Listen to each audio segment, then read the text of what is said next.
Assalamualaikum warahmatullahi wabarakatuh. Halo semuanya, perkenalkan nama saya Bunga Dharma Arminggrum dengan IDN A1E02104. Di sini terlihat pada PPT saya akan menjelaskan fungsi-fungsi manajemen.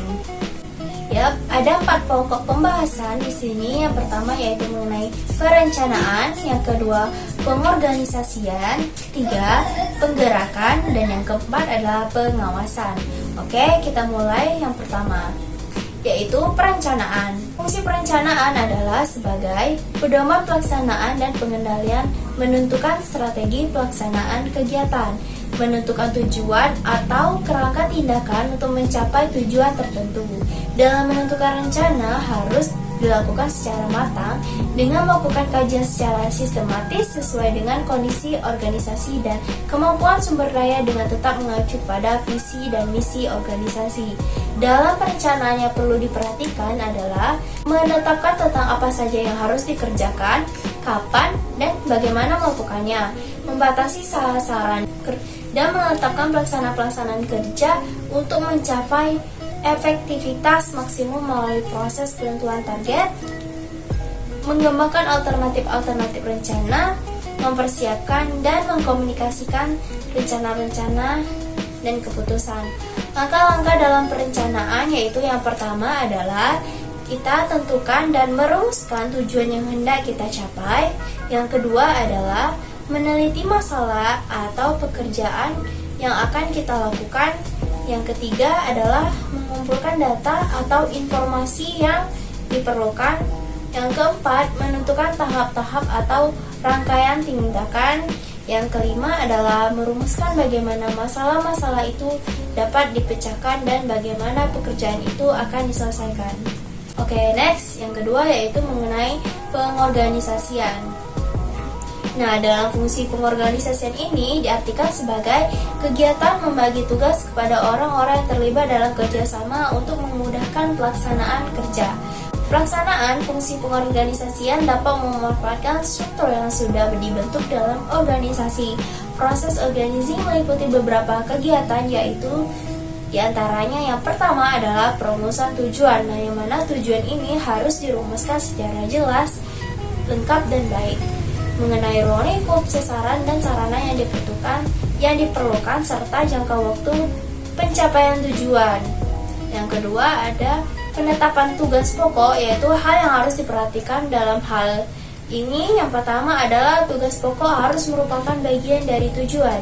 Yang kedua adalah tugas pokok harus dalam batas kemampuan untuk dicapai dalam jangka waktu tertentu.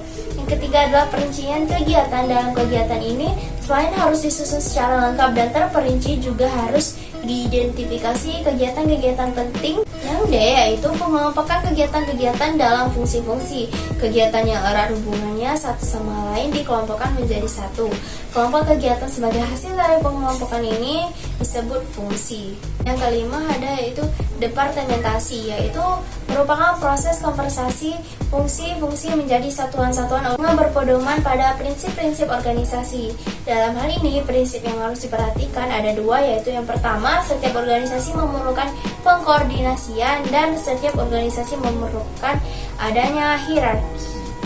Yang keenam, pelimpahan otoritas. Otoritas dapat diartikan sebagai kekuasaan atau hak untuk bertindak, memberikan pemerintah untuk menimbulkan tindakan-tindakan dari orang lain.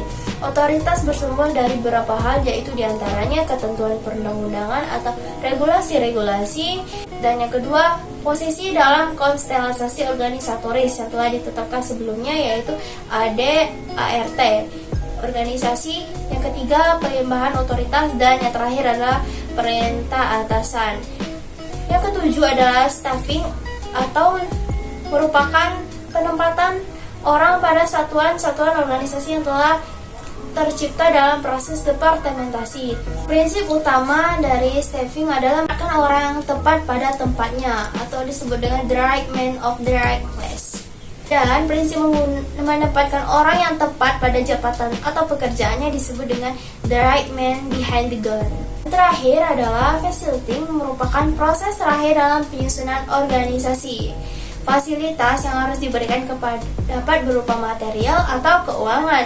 Nah, prinsipnya adalah bahwa pemberian peralatan yang disediakan harus cukup dan sesuai dengan tugas dan fungsi harus dilaksanakan, serta tujuan yang hendak dicapai organisasi. Jika hal ini sudah selesai, maka organisasi sudah ready for action untuk mencapai tujuan.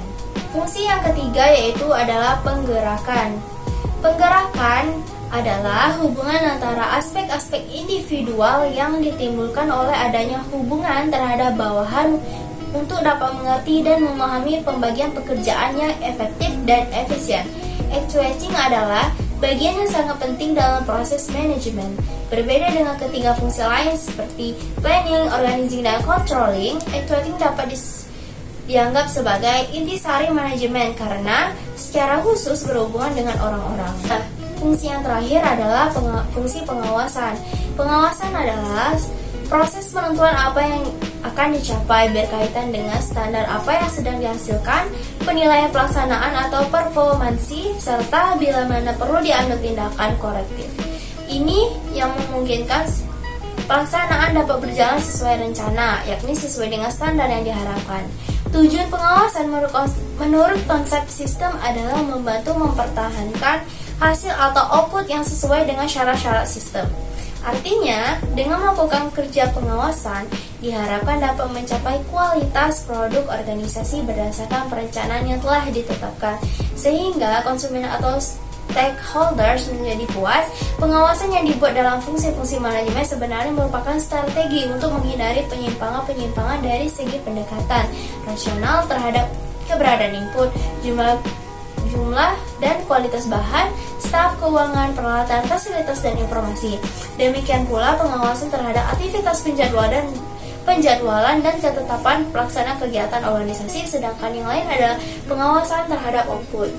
Sekian penjelasan saya mengenai fungsi-fungsi manajemen, semoga dapat dipahami. Terima kasih atas perhatiannya. Dadah!